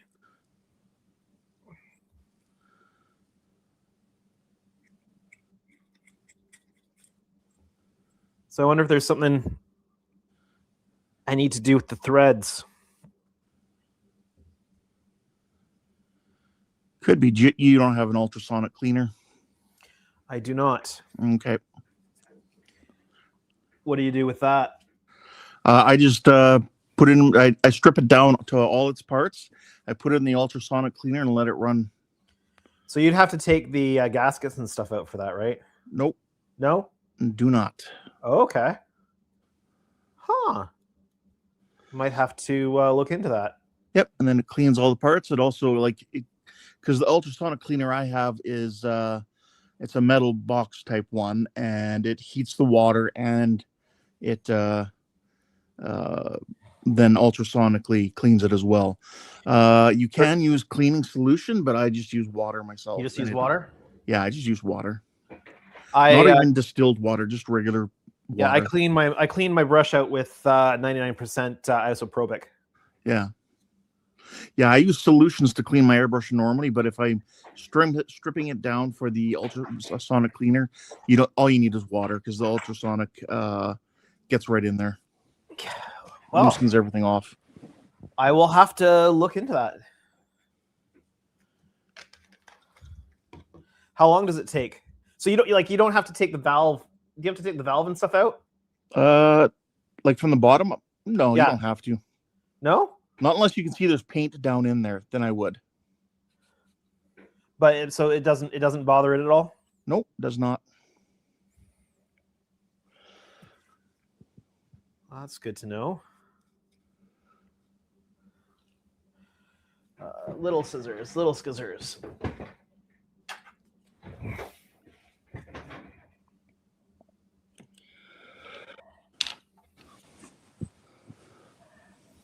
So I have my method for cleaning it out that works for me. Yep. Might not work for everybody else, but works for me. Yeah, see, I only ultrasonic clean mine maybe a couple times a year. Oh yeah? Or for some reason it's gotten really dirty somehow. But that I can't clean it normally.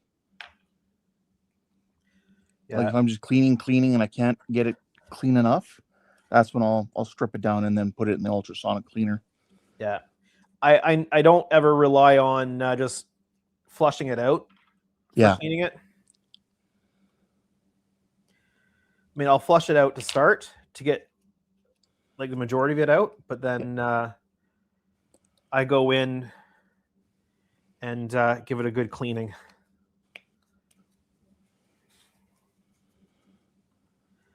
I mean, like look how much color is coming out of that, right? So tons.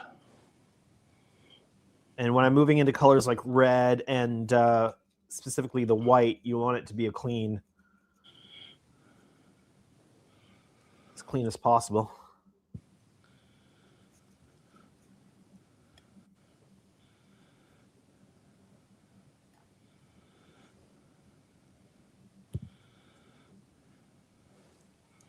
How's chat doing? Quiet right now? Pretty quiet. Howard says, I'll be those rivet counters, but that's not canon to be the way it should. Then Howard asks, when are we getting the ultrasonic showers? And then he says, so anybody ready to see Masters of the Universe movie in June? Didn't even know there was one. Yeah. He-Man Masters of the Universe movie. I've seen the previews for it, Howard. It does look like it's good. It's going to be moving shortly after that into streaming, and that's probably when I'll watch it. I mean, I know I would watch He-Man when I was a kid, but I don't remember a whole lot about it. Yeah. And then there was that movie in the late 80s, I believe.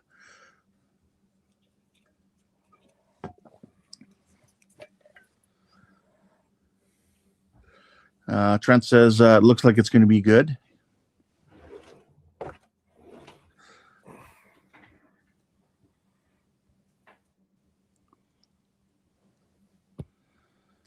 Well, you always hope that's going to be good. Especially things that you enjoyed as a kid. Looks like Leo's taking off. He says, better hit the pillow. Need to see my dear mother today. She says, see you later, gents. You are a nice bunch. All right. Well, thanks so much for stopping by, and thanks for the super chats. Yeah, thank you very much for coming by. Come back anytime. We're here every Saturday night. Well, I guess it would be Sunday morning for you. I should say most, because there are the odd times where we have to cancel for some reason. Right. Yes, Howard, the one with Dolph Lundgren. Jonathan Bramble is here. Says, good evening, all. Welcome. Thanks for joining the stream. We are experimenting with painting registry numbers for the 650 scale Enterprise D project that's on the bench. Because if we can get a really good result painting, then we might go for that. But right now I'm doing the exciting work of just cleaning my airbrush out between colors, because I just did a dark color, a really dark color, and next up is either white or red. Haven't quite decided which one we're doing yet, because the Enterprise D registry number has red pinstripe around it, white pinstripe around it, and then the actual lettering itself is blue. And we're masking all of that, so it's intricate, very fine vinyl masking pinstriping that has to be kept under control. So lots of fun. Really just seeing if it's worth the effort to do, if the results are worth the effort. I've already done a proof of concept, but I want to see if I do it properly, because I kind of rushed the proof of concept. But I want to see if I do it properly, if I get better results. So that's what we're doing, and we're not testing this out on the actual model. If you're curious about the actual model, here she is right here. This is what I'm working on, 2 of them. So this is the first of the 2. And just gives you a bit of a look at what it is that we're looking at, in case you're brand new here.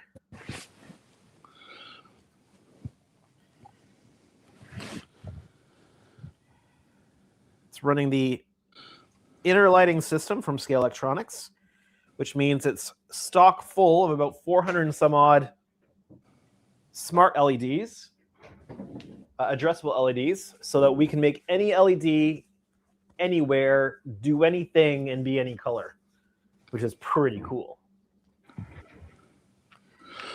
Jody says, do white first. Easier to clean than out than red. Yeah.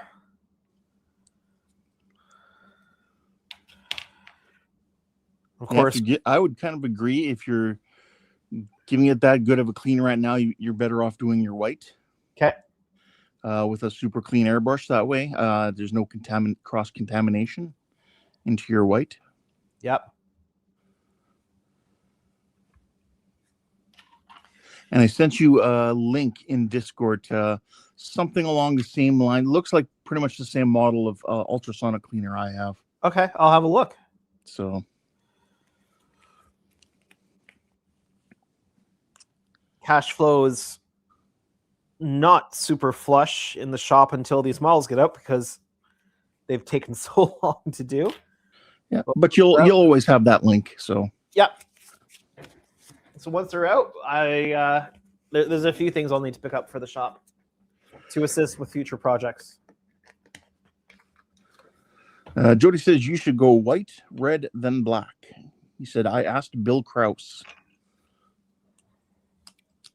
Very cool. All right. I think we're ready to put this thing back together. Just making sure there's no paint in the I should just give it a bit of a wipe there. Sometimes paint does get into the trigger. We have a new person joining chat. It's Steph MT. He says, howdy from Victoria, BC. Victoria, BC, one of my favorite places to be. Welcome to the stream, Steph. It's nice to grab a book, sit on a bench at the harbor, and watch the seaplanes coming in. And Bouchard Gardens is the reason why I know the entire 12 days of Christmas. Been out to Victoria multiple times. Been over the Hat all the way up to Tofino. He says, we'll happily buy you a pint next time you're in town. It'd be coffee for me.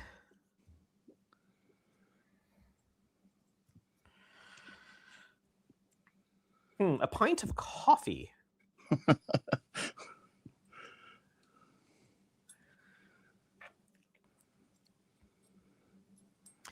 The whatever this piece is that goes behind the trigger, it's always awkward to get in because I have to put it in backwards and then turn it around with the tweezers. Oh, okay. Because it won't slide in the right way around. Steph says coffee comes in pints. So, did you want to switch back to your what you're doing on the table? Yes, thank you. Sorry, I forgot that. I forgot that was playing. It was just probably on loop there. So it was. Although it is nice to look at.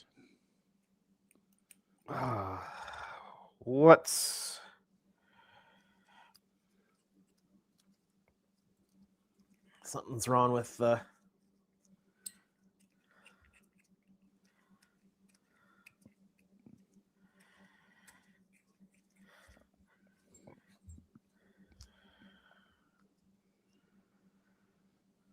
Yeah, normally I don't put the needle in till the last.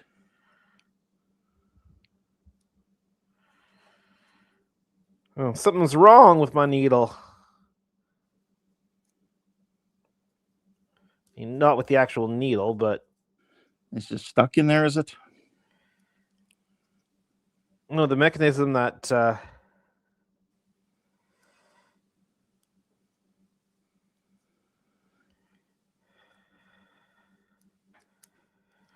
like the spring-loaded mechanism was giving me trouble. Oh, okay.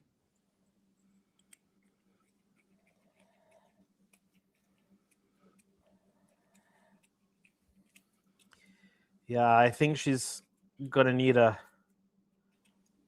replacement soon.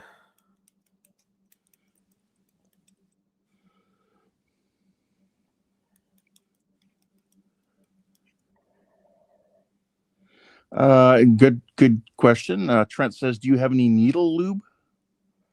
I do not. Okay.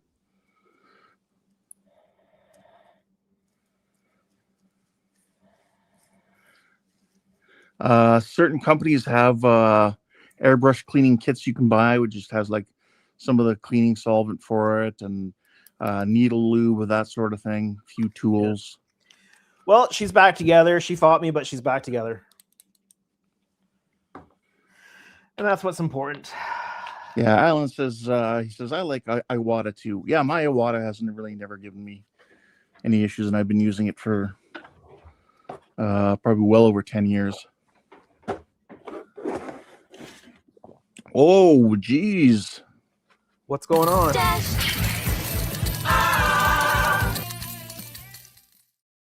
Dash, come on. He says, well, get some replacement parts for the gosh sake, man. We just can't have you broke down. That is ridiculous, Dash. Thank you. Again, completely and totally unnecessary, but definitely greatly appreciated, that's for sure. I would recommend the website Maple Leaf Airbrush. They're a good Canadian site, I believe, out of Calgary. Okay. I order stuff from there. You'll have to send me the link. I can do that. Because I'm streaming, so I'm not going to remember any of that. It is in my bookmarks of favorites of websites I go to. I do have this, which is a backup, but this one that I keep the red tip on has never played as nice as my original. Right. So I'm not sure what the difference is, but it's been more troublesome to me. So I keep it as a backup, which I might just use. If there's parts in this one that start to give me issues, I might just take them out of that one. Because, I mean, it's a great airbrush, but there are times where the siphon cup have been... there are times where I wished I didn't have the siphon cup. Like when it fell off with orangey deflector dish paint and landed on the saucer, on the underside of the saucer, 2 days before Wonderfest, and I had to clean it up. Ouch. Yeah. Steph says money is not his driving force. He seeks to improve himself and better the modeling community. All right. Howard says, just wait till he starts cursing me and praying a whole lot when he does my Enterprise E. All right. I'm going to take my gloves off and see where we're at with the dark blue. Trent says he loves his Harder and Steenbeck Evolution is the best tool he's ever bought. Yes, I have a Harder and Steenbeck as well. I do like my water just a little bit better. Well, I will definitely take airbrush suggestions, that's for sure. Well, the Harder and Steenbeck is good German engineering, so to speak. Whereas Iwata is Japanese. I think you couldn't go wrong with either of those two. Cosmic Quest Hobbies is here. He says, good evening, all.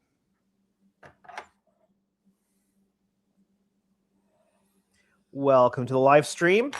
For those of you who haven't been here all night, what we are doing is experimenting with potentially painting the main registry on this thing. And the main registry is what I'm primarily looking at. I would like to experiment maybe with some other markings being painted, especially since I don't think I have decals, or I don't think I will have decals for the Enterprise B. I don't think marking decals come with it. Or did they? Did you get marking decals? I did not. Okay, so we'll probably have to paint a lot of the markings on the Enterprise D and Excelsior. Good to know. All right, so on this one, here, if I move a few things, I can move the paint mule up a little bit so that you can kind of see more what I'm working on. I mean, the paint mule itself is pretty big. It's the strong back for the secondary hull on the 350 scale Enterprise B. Probably very similar to the strong back on the Excelsior version. So I'm just going to get rid of the pinstriping because all I need is the inner piece to cover the blue paint. I'll give it a shot of the shot with the whatchamacallit, the heat gun. Just to make sure everything's in there good. Yeah, but I'm just letting it air dry a little bit longer while I prepare the masks to go on. I'm not confident, like we're already overtime tonight, so I'm not confident that we will get to see the results tonight.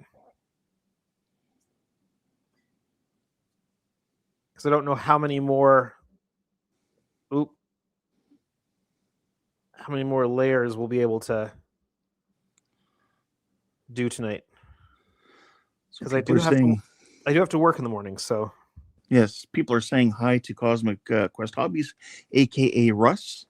Jody says, I'm streaming again after Andrew in case you're interested. Yep, just to let Russ know. Go check out Jody once we're done here. I think we're probably gonna just get this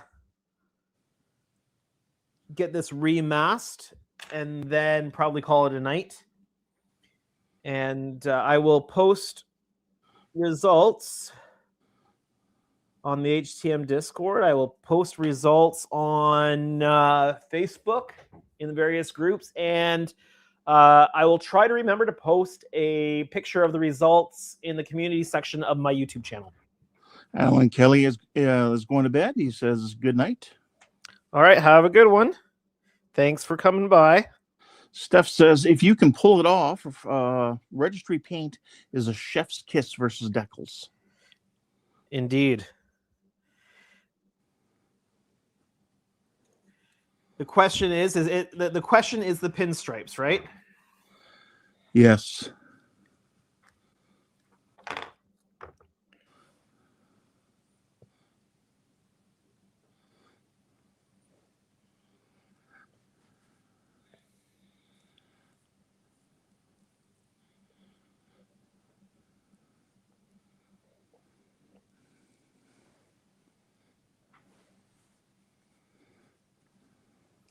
Okay, one mask in.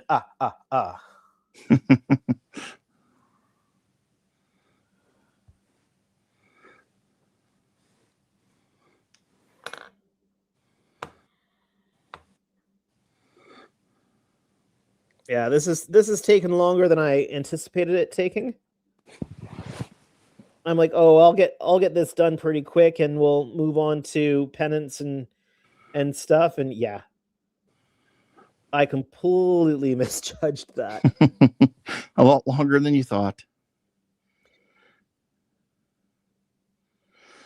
Steph says, I would have nightmares about doing pinstriping the bridge dome on a refit. Oh yeah, that would not be fun. If pulled off though, it'd just be just like you said, chef's kiss.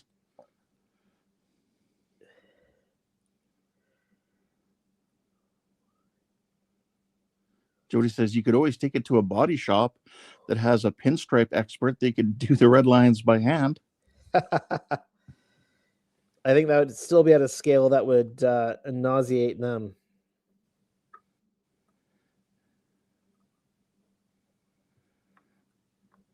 Well, we will have some pinstriping to do on the Excelsior NB.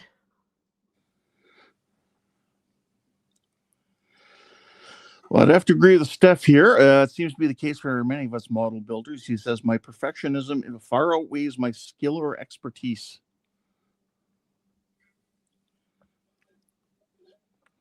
One of the whole reasons I got back into modeling was that it gives me a way to vent my perfectionist tendencies in a way that does not irritate other people.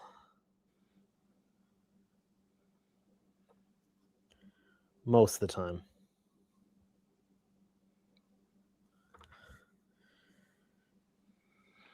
I have heard rumors that I have irritated a few people in the modeling world. Can't please everyone. So don't even bother trying. All right. Well, we've got the N and the C back in. And I think we're going to probably call it there for tonight. Okay. Do you want to give us a bit of a zoom in or closer up? A bit of a zoom in? Sure, I can do that. Or just bring it closer to the camera for us to look at briefly. Let's see what... I'm clicking on the wrong thing here. Let's see how this does for you. That's looking good. And then, so for those interested, I can peel this back a little bit. Because underneath here is the original proof of concept. Now, I did it in a real hurry. So there's paint leaks and stuff like that. But this was literally just proof of concept. So what we're doing now is more, can we refine it? So that when we go to do it on the model, it looks right. Steph says, I've been looking for a while. Glad I said hi tonight. Cheers. Yeah, thanks for coming. It's always nice to know who we're talking with and who we're talking to, I guess, right? So it's always nice to know who's part of the group watching. There we go. So that's what we have accomplished. I'm a little disappointed that I can't show the results because I can't pull those pinstripes off there at the moment. But I think it's coming along, and I'll show the proof of concept. Looks really good. Excited to see the next iteration. Yeah, I'm excited to see how it turns out. When I'm not using a rattle can for one of the colors. Can't